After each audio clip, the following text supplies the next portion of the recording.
Pirmasis greičių ruožas Paragvajuje įveiktas. Buvo ganėtinai sudėtingas, iš tiesų maniau, kad bus paprastesnės 39 km. Tu čia Dakaro neišloši, pralošti tikrai gali, bet šiandien buvo tikslas pasigerinti startinę poziciją rytojui. Kiek matau, mes esame 17 finišavę, tai tikrai labai neblogai.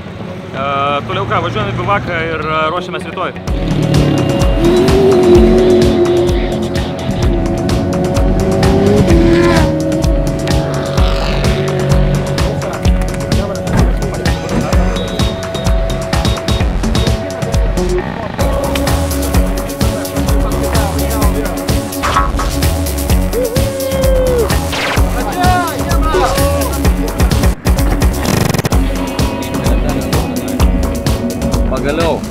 Pagaliau, po pusvalandžio laukimo atsirado ryšys. Ne tik laukimo ir važiavimo, ir ryšys.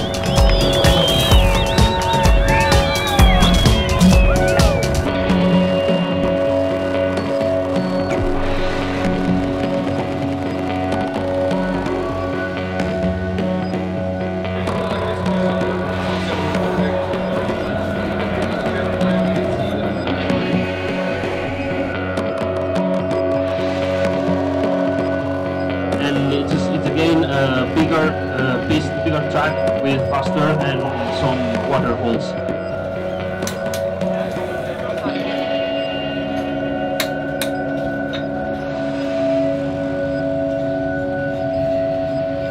Šiaip automobilis pakankamai grįžo tvarkingame stovėje. Didelių bėdų nerandame, tad tikrai džiaugiamės dėl to.